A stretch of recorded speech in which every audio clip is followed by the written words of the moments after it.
gentlemen, please welcome candidate number 1.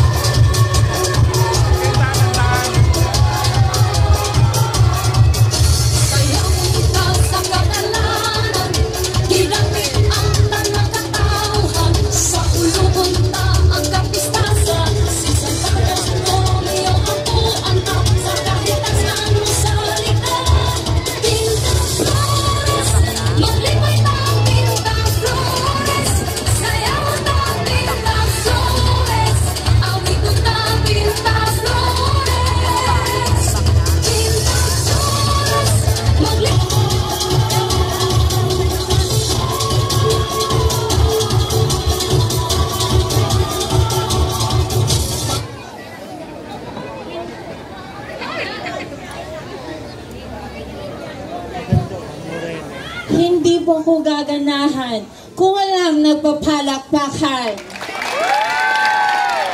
Hindi rin po ako gaganahan kung walang nagsisigawan. Give a man a fish and he will live for a day. But if you teach a man how to fish, and he will live for a lifetime. My name is Dorothy Rayo, 22 years old stunner, who hail from Pasig City. Opo, ako nga po, ang Miss Universe Philippines Year 2019. Once sa Binibini, always sa Binibini, Miss Cassini Ganados.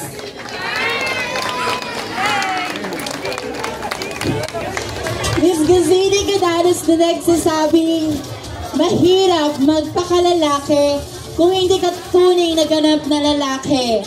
Mahirap magpakababae kung hindi ka rin tunay na ganap na babae. At higit sa lahat, mahirap pong magpakatao kung hindi nyo po kami ituturing bilang isang tao. Maraming salamat po. Enjoy the show. Thank you so much, candidate number 1, Miss Cassini Ganados.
That beauty is the opposite of perfection. It's about confidence, charisma, and character. A good evening, ladies and gentlemen. My name is Meg Mendoza, 24, all the way from the recycling capital of the Philippines, Pasig City. A proud graduate from University of the East Manila, took up Bachelor of Science in Information Technology, and currently working as a software developer. And also, I am your Binibining Pasigueño 2022. But tonight, distinguished guest, ally of the rainbow community, allow me to epitomize the beauty of Miss Heaven Peralejo.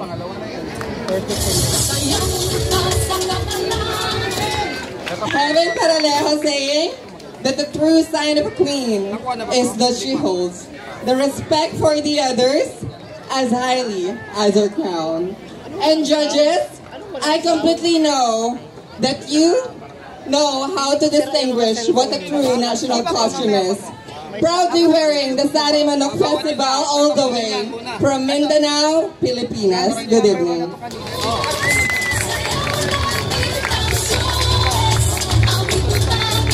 What an intricate and beautiful national costume!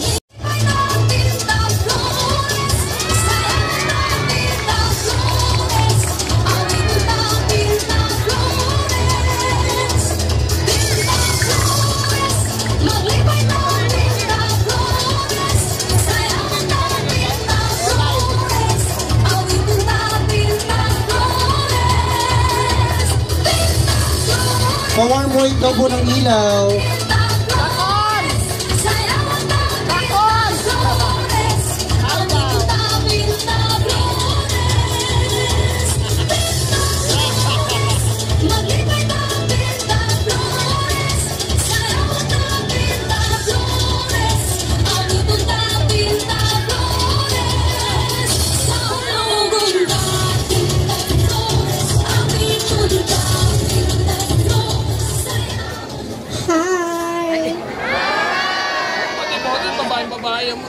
Hep, hep. Hooray.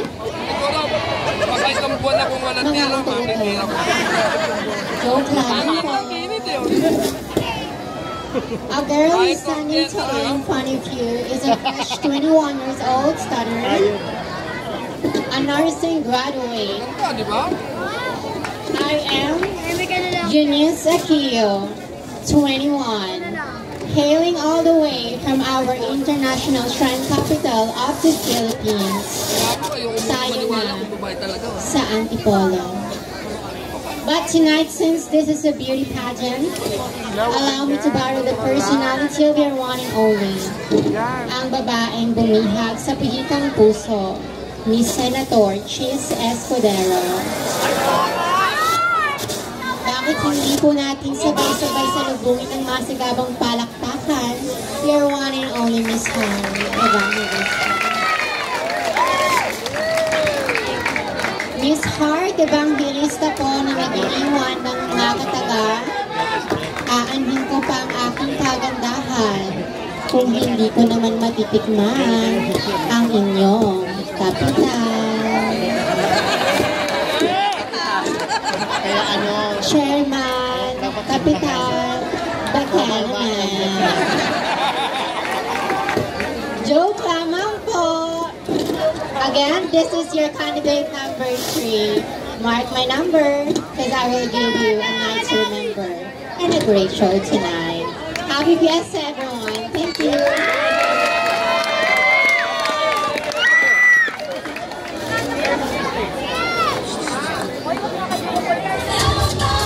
What a beautiful last from the pilgrimage capital of the Philippines, Antipolo City. That was our candidate number 3, Eunice Aquillo, also known as Hart Evangelista. Thank you so much, candidate number 3, and you may now prepare for your casual wear.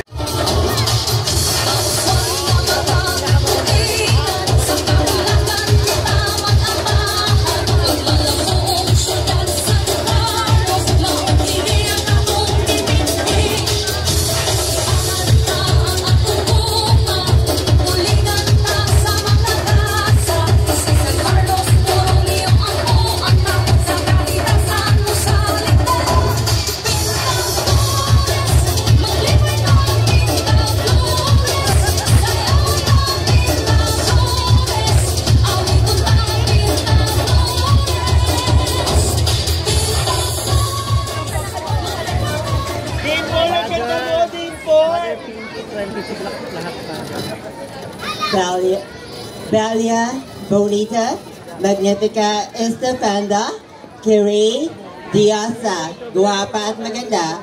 No matter which way you say it, it only means one thing, and we are beautiful. A glorious evening to each and everyone, hailing all the way from the city of the star, Quezon City.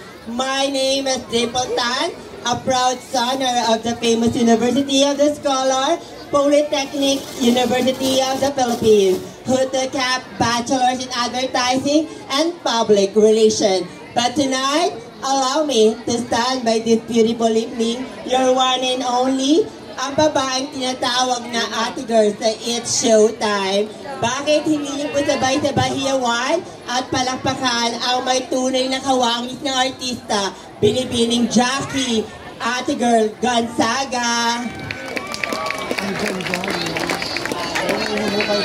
Na nagsasabing, don't judge a person by his physicality nor by his sexuality, because in the stage of individuality, a person is worth determined by his or her capability. Wearing this Nyogan festival costume from Quezon Province, saying authenticity is simply the best. Thank you.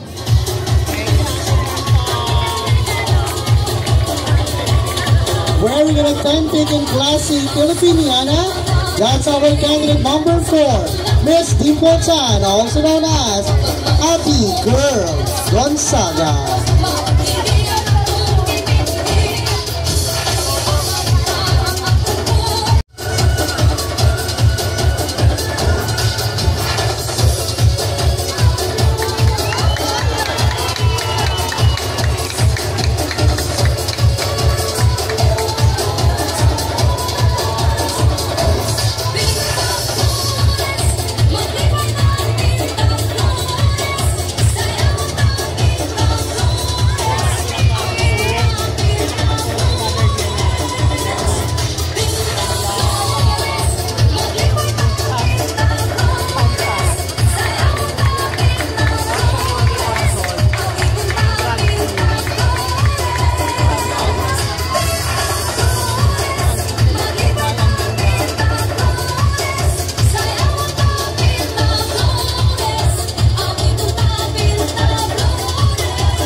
Life is like a journey, a long road from beginning to never ending. Like a cycle, like a maze. Your choice, your path, your ways. So hop on to the wheel of life and celebrate the greatest joy ride. A glorious evening to each and everyone. My name is Aya Garcia, a 24 years old stunner, all the way from the gentle people of Dumaguete City, Negros Oriental. I am a product endorser and a proud Viva Max artist who believes that the best thing to be accepted is to be yourself. Again, I'm Aya Garcia, standing by the name of one of the most prettiest faces ABS-CBN has ever produced. Ako po, ang babaeng bawal hawakan, baka hindi nyo na mabitawan. Ang babaeng bawal titigan, baka inyong hanap-hanapin. Inosente sa paningin, pero malahayop ang dating. Ako po ang bagong pantasya ng bayan at pumukaw sa natutulog na puso ni Mr. Kyle Echari, your one and only Miss Andrea Brillantes. Andrea Brillantes po na nag-iiwan ng mga kasabihang hindi lahat ng masarap sa mundo ay mahal. Parang ikaw, masarap naman, pero di minahal. Maraming salamat po. Thank you so much, candidate number 5 from Dumaguete City, Negros Oriental. That was our candidate number 5, Aya Garcia, also known as Andrea Brillantes.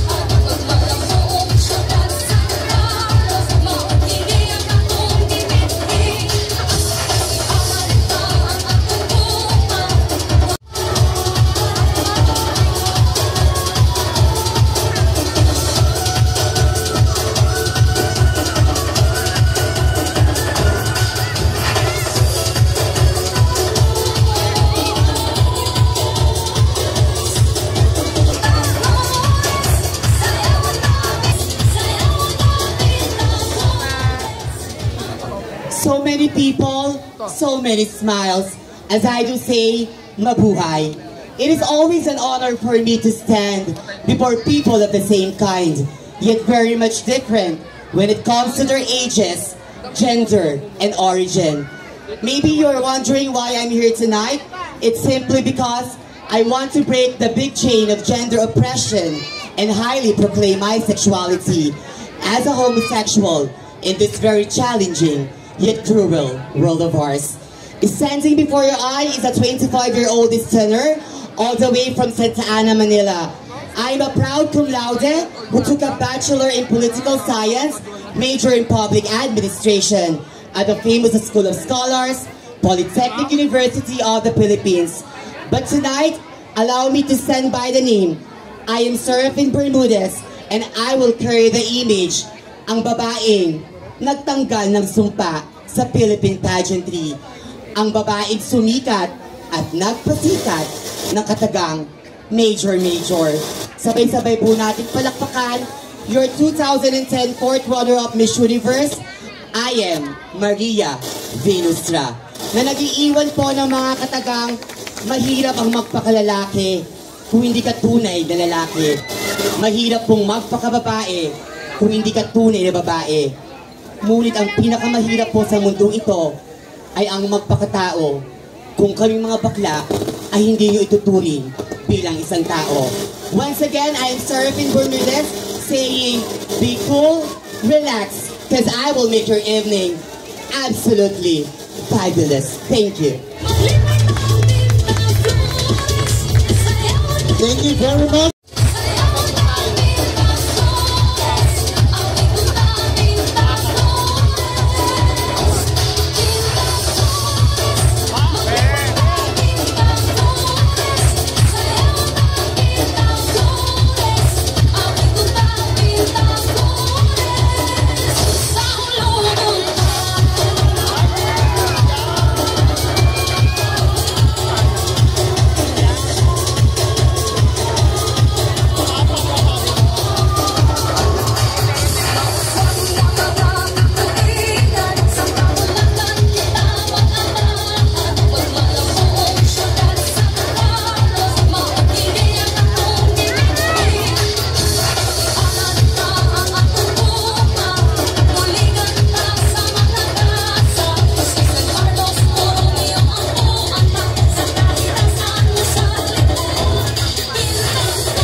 Hindi ako gaganahan kung wala naririnig na palakpakan.